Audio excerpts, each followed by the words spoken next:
Cáncer de pulmón. ¿Qué? No, tío, cáncer de pulmón, justamente está mencionando. ¿Quién expone? Elena. Muy bien. ¿Solita? No, solo que no vino. No ha venido ahorita. compañero. Ah, ya se dio por vencida ya. Bueno, tiene su compañero. Está acá, pero No ha venido. no pudo entrar porque llegó tarde. Ah, ya, llegó tarde. Ah, ya fue. No, está bien.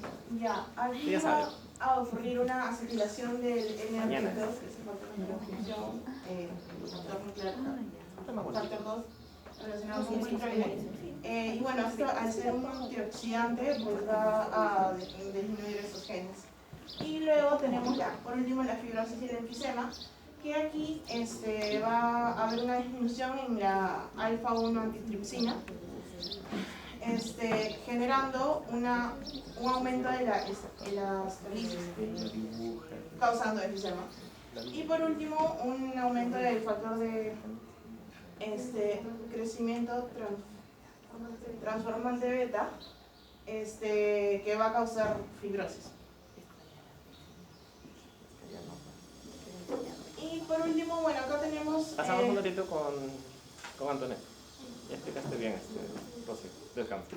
Continuando con la fisiopatología, en esta imagen vamos a poder observar lo que va a ser tanto por ejemplo, vamos a tener acá lo que va a ser el bronquio y esto va a representar lo que van a ser las capas alveolares.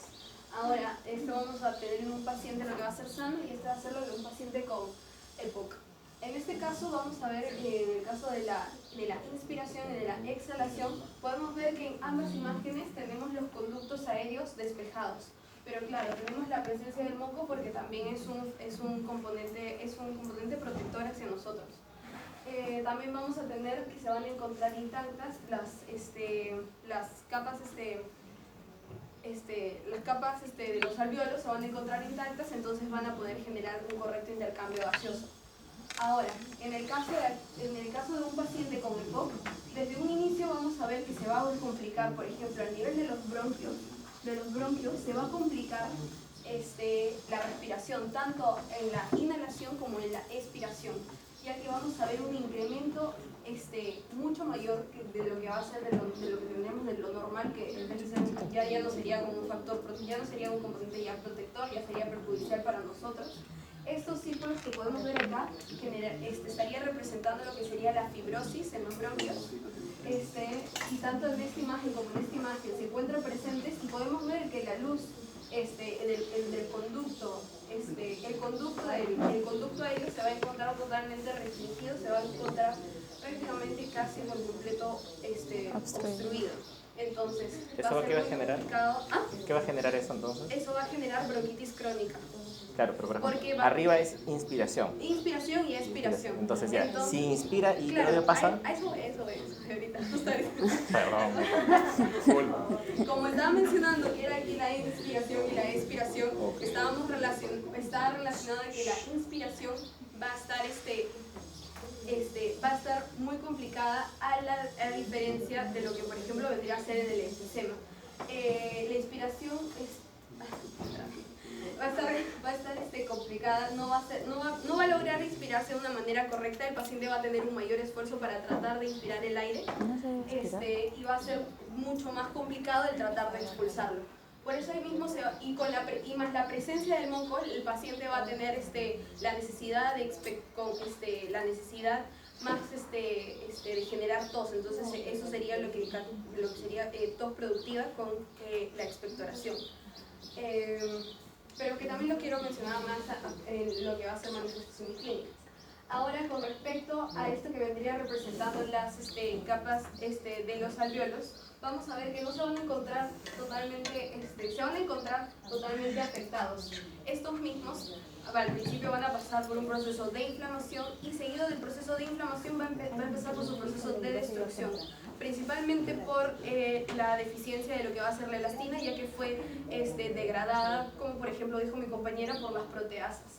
Entonces no va a lograr el intercambio gaseoso. Ahora, eso como había mencionado, una diferencia, en el caso del paciente con digamos que tiene una predominancia de enfisema, va a lograr lo que va a ser la inspiración, pero se le va a complicar por completo lo que va a ser la expiración, porque sí va a poder ingresar sí va a lograr ingresar el aire, porque vías aéreas no están totalmente ocluidas como en el caso de la bronquitis crónica. Estas van a encontrarse más bien un poco más despejadas, pero como las capas alveolares se van a encontrar destruidas, no va a haber un correcto intercambio gaseoso, entonces no va a haber una correcta expulsión del mismo aire. ¿Y cómo se llama eso? En manifestación, que Eso el cuadrito que está ahí arribita dice. Busca el de expiración en época. Y el ¿la cuadrito de- hiperinflación? No. Claro, y uno es hiperinflación y el otro es atrapamiento de aire. Esa va a ser la definición de lo que tú me estás diciendo. O sea, lo que en palabras sencillas es lo mismo. Bueno, le está mencionando ya lo que yo no sé la bueno, cuando está hiperinflado del pulmón, o sea, ella lo dice a manifestación, yo lo decía de forma chiquita. Claro, en micro se vería como, hiperinsuflado sería ya macroscópicamente, Sí. ¿no? Atrapamiento Ahora de sí, aire sería chiquitito, ¿no? Cuéntame tú mirándome, ¿cuáles son las manifestaciones clínicas? Sin Sin pasar la necesidad de diapo, ver sin tu pasar la diapositiva. diapo. Ya viste toda la fisiopato, viste cuáles son los factores de riesgo. Claro, para ¿Y qué entenderlo vamos a mejor, a ver, lo podría distribuir, por ejemplo, en bronquitis crónica y en enfisema. Ya. Con respecto a bronquitis crónica, podemos mencionar Primera lo que fila, vendría a ser sé la- que van a exponer, ahorita les voy a preguntar, ahí van a Vamos a hablar. poner. Con lo que vendría a ser la bronquitis crónica podemos tener presente lo que es la tos productiva, con expectoración de moco. A diferencia de lo que vendría a ser, por ejemplo, en enfisema, que se vería una disminución casi total de lo que vendría a ser una tos productiva, pero igual se encuentra presente, pero más que nada disminuido en comparación de la tos de la bronquitis crónica. Y sin expectoración en el enfisema. Otra característica también que tenemos, vamos a tener, por ejemplo, vamos a tener en el enfisema la presencia de la disnea, a diferencia que en la bronquitis crónica, la cual no se va a encontrar la disnea. También vamos a tener otra diferencia que en la bronquitis crónica el paciente se va a encontrar cianótico, por lo mismo que el oxígeno, el ingreso del aire y del oxígeno va a estar mucho más complicado, a diferencia de lo que va a pasar en una paciente con EPOC con predominante de enfisema, que no va a encontrarse tan cianótico. Por eso es que en el paciente con bronquitis crónica vamos a ver la apariencia de un paciente hasta de un color con la piel azulada, por eso mismo que lo vemos cianótico, a diferencia del paciente que está con enfisema, el cual vamos a encontrarlo con una piel rosácea, pálida para Rosadito, rosácea. ya. ¿Por qué Sí. está rosadito? Porque Es- ya el azul cianótico tiene sentido. Si todos Y ustedes entonces- aguantan la respiración se ponen Sí, azules. ¿Por qué está rosadito? Porque no logra generar el correcto intercambio gaseoso y la expulsión de los Está claro, va a haber un atrapamiento, lo que mencionabas Sí. previamente, ya. Pero ¿por qué, Pero se porque va a estaría rosado? rosado. Exacto. ¿Por qué se va a Porque hacer justamente por eso le dicen, ¿no? El blue Soplador powder azul. y el pink puffer, ¿no? rosado? Exacto. Ujú. Soplador azul, soplador rosado. No, azul abotagado y Y rosado. Bueno, Hay una policitemia secundaria, hay mayor número de glóbulos rojos. correcto. Y este proceso va a ser tan crónico que el paciente, por respuesta, exacta. mecanismo de defensa que va a generar, mayor producción de glóbulos rojos. Entonces va a estar más rojo, Exacto. ¿no? Entonces el paciente va a tener un poquito de coloración un poco más rojiza, rosado si lo quieren decir así. Y por eso lo diferencian un poco así ¿no? el fenotipo, ¿no? Con el azulito. Tampoco va a estar azul siempre, obviamente, es simplemente una exageración que se usa para la imagen. Puede llegar a estar fenótipo, pero no todo el tiempo, solamente cuando tiene estos episodios, ¿no? Exacto. Ya, entonces esas son manifestaciones. ¿Qué más? ¿Por ahí algún otro más? Por ejemplo, relacionado al IMC en los pacientes, también Ah, tenemos muy bien. que, por ejemplo, en el paciente con una predominancia de bronquitis crónica, mismo se va a encontrar con un IMC elevado, a diferencia de un paciente con EPOC predominante en enfisema con un IMC disminuido, Bajo. bajo. ¿Y por qué? Porque, por ejemplo, habíamos leído mis compañeras y yo que en el caso de, por ejemplo, en pacientes con EPOC predominante de enfisema, al tener tener la presencia de la disnea, este efecto iba a generar también una pérdida de apetito y iba a generar también una pérdida del peso a largo plazo. Porque no también puede debido a comer la porque falta está de con- nutrientes. con falta de aire. Y el gordito, ¿por qué la bronquitis y IMC? Porque puede tener IMC normal. Sí. ¿Por qué?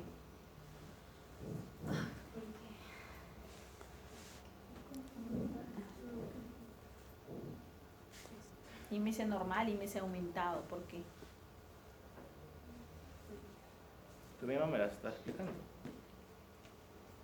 ¿Crees que Bueno, el porque gordito presenta- puede no salir a presenta- correr, así puede ir al No gimnasio? presenta daño y también tiene una reducción de la capacidad del ejercicio. Exacto, no va a ser ejercicio al final. El man de lo va correr a una cuadra y se quedar te muere. O sea. Gordito, ¿cierto? Exacto. En cambio en el otro es porque a la hora de comer sienten más, ¿qué?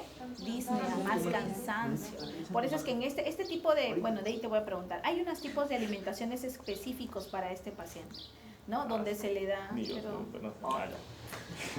Pero Ya, ya, está pero bien. bueno, ¿qué más? ¿Qué más de manifestaciones? Chicos, ¿han visto la película The ¿Qué Whale? más? O al menos reclamé algo. La ballena, The Whale. Ah, Que ganó el Oscar y todo eso. Era un gordito así con oxígeno no lo he permanente. visto, no lo he visto. Bueno, de cariño, ya. Eso, Era un obeso mórbido. IMC de 50 más o Claro. menos. O Ala, más. no. Ya, pero más o menos ese es el... Esa es la idea de cómo podrías pensar un EPOC de tipo bronquitis. Van a tener el tórax en tonel, que ahora también el paciente va a tener, ¿no? Más grande, ¿no? Sí, grande. Aparte, el paciente va a tener un IMC grande y va a estar siempre con su oxígeno, justamente por esa limitación. Para que más o menos se acuerden cómo debería estar. Imagínense The Whale, pero azul, ¿no? Con eso. Gota azul. Ya. ¿Qué más? A ver, por ahí el grito más que te has olvidado. Siguiente día para... Para que te acuerdas, ya. Si no, si ya lo mencionaste, la tos excelente. Bueno, infecciones respiratorias. Frecuentes acá. ¿Y por qué el ocasional en el otro? Era ocasional el otro porque también acá en lo que vamos a tener la bronquitis crónica, como mencioné, también va a haber una hipersecreción de lo que va a ser el moco también en las vías respiratorias, entonces va a ser como un reservorio perfecto para las bacterias. Excelente. Y también como en la fisiopatología se mencionó, va a haber la fagocitosis se va a encontrar deficiente, entonces no más la fagocitosis deficiente más la presencia del incremento del moco, va a haber una mayor colonización de bacterias. Entonces eso va a causar la mayor de infecciones en la bronquitis crónica. Muy bien. ¿Y con qué diagnóstico? ¿Con qué diagnóstico la Sí. bronquitis Ajá. crónica? Y el enfisema. Algo ¿Algo más? ¿Algo más? ¿Es suficiente sobre No, ello? las manifestaciones, chicos, creo que queda más o menos claro. Claro, O sea, no, todo es no, EPOC. atrás. Ah, bueno. Todo es EPOC, chicos. Solamente que el paciente van a tener más De manifestaciones. manifestaciones de bronquitis. Pero algo más. Ahí, mira, ahí estaba el azul y el rosado. Había más a compromiso cardíaco. Había cor pulmonare. ¿Dónde hay cor pulmonare? Sí, o sea, de hecho que hay más. Hiperinflación. Las principales que has dicho están perfectas para que se acuerden. De ahí, obviamente, por ahí vamos a encontrar por ahí otras cositas ya. Recuerden, puntuales, en el ¿no? examen les vamos a proponer diferencias entre los dos para que ustedes sepan diferenciar clínicamente cómo se va, porque estos fenotipos lo van a tener siempre y lo van a revisar siempre a lo largo de su vida. Van a tener mucho paciente con EPOC y van a tener mucho paciente con bronquitis, ¿no? Con enfisema inclusive también. A ver, ¿y cómo diagnostico? Ya. Ahora, con respecto a cómo diagnosticamos cómo diagnosticamos la patología de EPOC, vamos a tener, por ejemplo, el método de la espirometría. La espirometría, ¿en qué se va a basar? ¿Cómo es la espirometría? La espirometría se va a basar en medir la exhalación. Se va a medir la exhalación del paciente en este caso, Ya. y van a ver ciertos marcadores. Continúa. O sea, es una maquinita. Se va a ver la respiratoria Es forzada. una maquinita, exacto. Es una maquinita donde tienes que soplar. Ahí viene un problema por lo que también para llegar a hacer el diagnóstico hay otra patología que se le parece mucho y lo vamos a ver mañana, justamente es el asma. También se diagnostica con espirometría.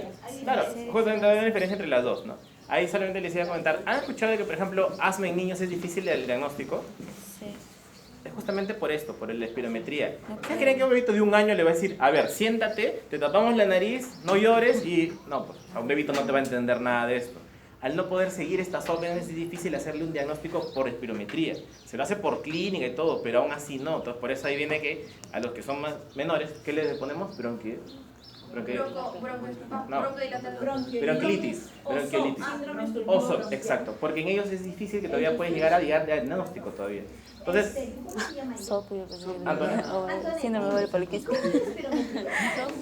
¿Cuál es medio del soplo? Ya, representado por esta imagen, hay que obstruir por completo lo que va a ser la área, no logre expulsar ninguna cantidad de aire por ahí que pueda medir por completo mediante estos valores. Pero hay dos medidas. Que es la exhalación forzada. Ya, pero hay una medida normal y hay otra medida con. Hay una medida que yo te pongo y te tomo normal. Y hay otra medida con. Aparte en la que, por ejemplo, le agrego el broncodilatador ese. para confirmar. Exacto. El ¿Qué vas a mejoramiento. encontrar acá? ¿Va a tener respuesta al broncodilatador o no? No. O sea, compáralo entre dos, entre un paciente asmático y un paciente con EPOC. Los dos van a pasar lo mismo y van a salir jalados en el examen, porque pésimo la prueba. Pero vas a darle justamente para diferenciar uno del otro, le das broncodilatadores. ¿A cuál crees que le hace bien y a cuál crees que le hace mal? O no le hace nada. Sería ¿Para cuál? Silencio. Esa es su nota. Déjenla razonar, Silencio, déjenla Antonella. a ella. Mira a mí por eso. Solamente razona. Al asma y al EPOC. Los dos están pésimos en el examen. A uno le vas a dar broncodilatadores. ¿A cuál crees que haga respuesta y a cuál no? Al del asma, muy bien. Porque Algo has leído de asma. ¿Tú eres asmática? no es No. Pero al asma se le da broncodilatador es para qué. reversible. ¿Por qué el EPOC no responde al Exacto. broncodilatador? Ese es fisiopato. ¿Por la fibrosis? Por la obstrucción que va a tener en las vías aéreas. O sea, no. Porque ya está con fibrosis. Pero igual las no va a tener. Exacto, esa es la palabra. O sea, la obstrucción está bien, pero hay una palabra que lo mencionó justamente varias veces Rocío. ¿Qué pasa en los bronquios? Principales, secundarios, pasa algo. Ya, olvídate de los alvéolos, sino en los bronquios. El problema es en los bronquios. Había una enfermedad crónica. ¿Qué pasaba cuando había una enfermedad crónica en cualquier lugar? Cuando había una inflamación crónica en un lugar, ¿qué pasaba con ese tejido? ¿Está normal? ¿Qué pasa? Fibrosado. Entonces, ahora vuelvo a la pregunta. A un paciente con asma le pones broncodilatador, ¿qué hace? No, en el asma. En el asma sí.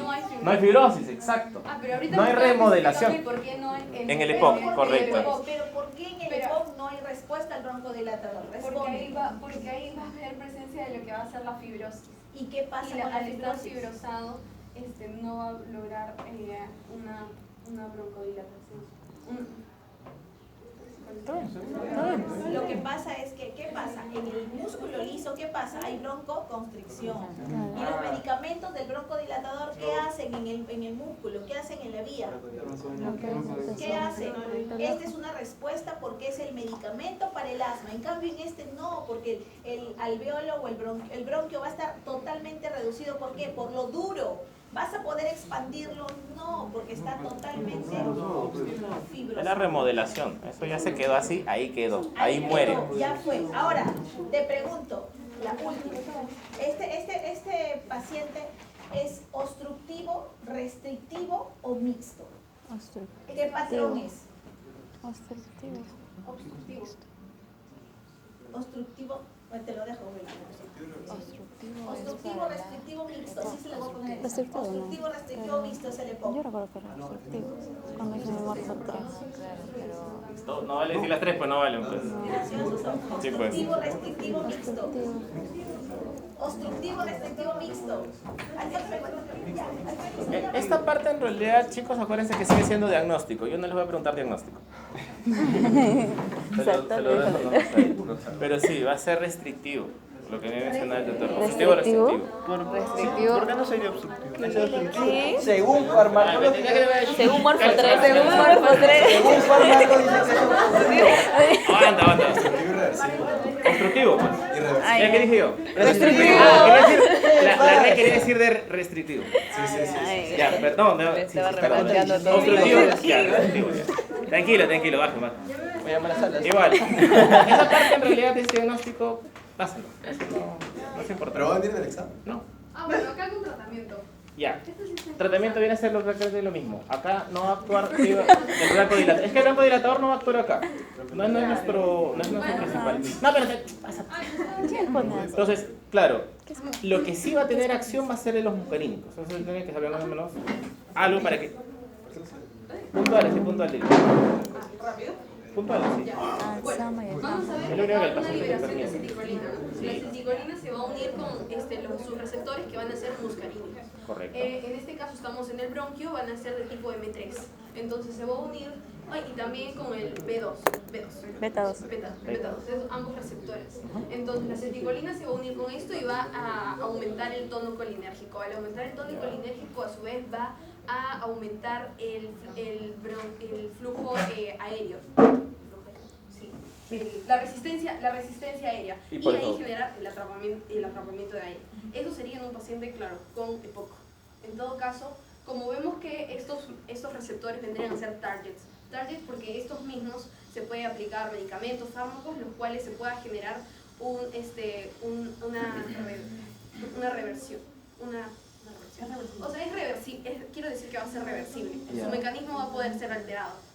Entonces, lo que va a pasar es que al aplicar esos medicamentos, que vamos a tener los antagonistas muscarínicos y también los B2 agonistas, vamos a tener el SAMA y el AMA. Y dentro del SAMA vamos a tener bromuro y ¿Sabes qué es la praturo. diferencia del S y el L, no?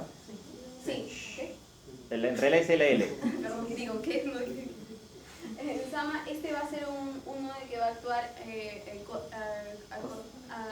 ¿Qué es la diferencia entre el S y el L? La única diferencia.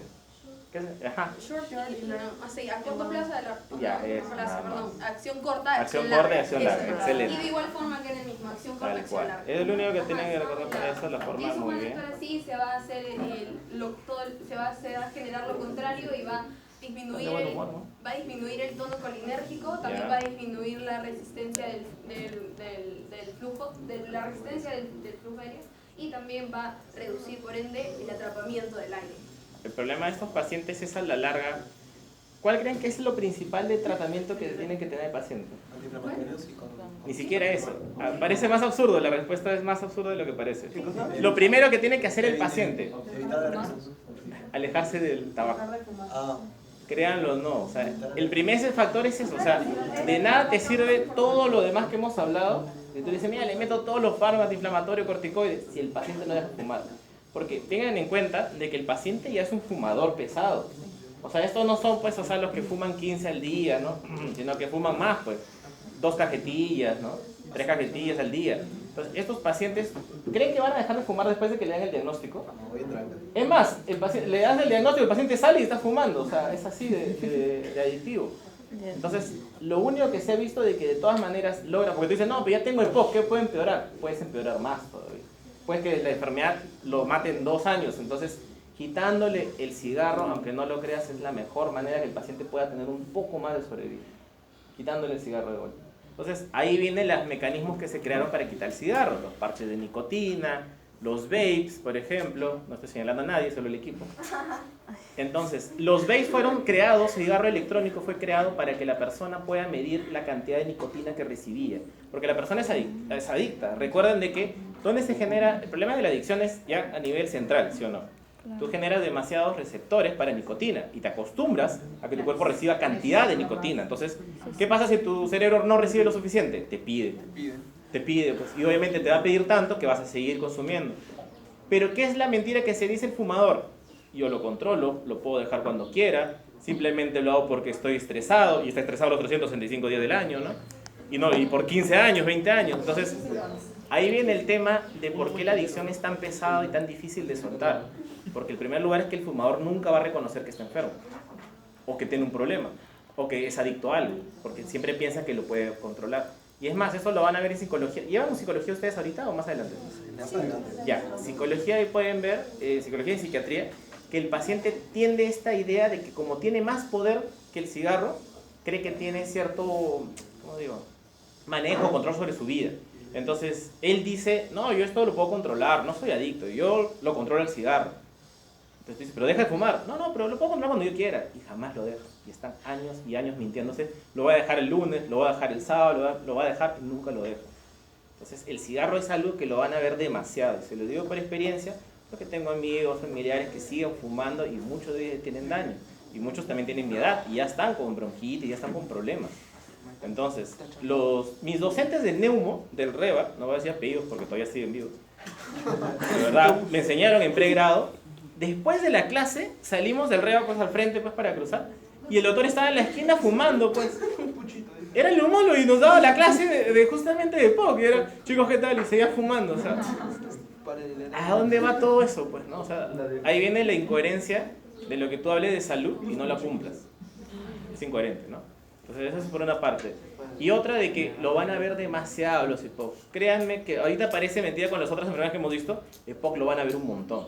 Porque el EPOC no te viene solamente por EPOC. El paciente de EPOC ya sabe que lo tiene. Te va a llegar por qué, lo que tú mencionaste, infecciones. ¿Recuerdan cuando vimos neumonías? Un factor de riesgo era tener patología ya previa. ¿Cuál es? EPOC a la cabeza, ¿no? Entonces, paciente asmático encima, también puede tener su EPOC encima. Piñaza, pero puede ser. Y ese es el problema. Van a haber un montón de pacientes que regularmente vienen en la noche con sus procesos y son por EPOC, ¿no? O los que ya están hospitalizados. Yo he visto caquéxicos así, flacazos, delgadísimos, y solamente porque ya son enfisematosos, ¿no? A ver, siguiente, ¿qué más tenemos? Ya vamos pasando al siguiente, a ver. Lo de las manifestaciones, perdón, para lo del corazón y todo eso. Claro, a ver, pasa, retrocede un poquito. Ahorita, pasa. Anterior. Ahí, en esa imagen acá. ¿Se dan cuenta, no? El enfisema era lo que habíamos mencionado previamente, el atrapamiento de aire. Por eso los pulmones se van a ver como si estuvieran mucho más grandes. Y es más, va a haber una horizontalización de las costillas, que no se ve muy bien ahí. El diafragma va a estar mucho más abajo. Por estar abajo, el corazón va a tener una forma que se le dice corazón en forma de gotita, porque se ve así como una gota hacia abajo. No es que el corazón sea achicado, solamente que en el otro lado el diafragma le da esta imagen de que el corazón está un poquito hacia arriba, en el otro como que cae. Y eso da la forma en gota, por si acaso. Entonces, ¿ves esta diferencia? Ha comparado al de la derecha, que ya no va a tener eso, sino el Blue Powder va a tener todo el tórax mucho más agrandado. El paciente que va a tener el problema es que ya no va a tener atrapamiento de aire, sino al contrario, ni entra al aire, el pobrecito, mira sus pulmones de qué tamaño están. Entonces, más bien ahí el diafragma se aumenta, sube, pues, ¿no? Entonces ahí también genera obviamente problemas cardíacos y todas las complicaciones.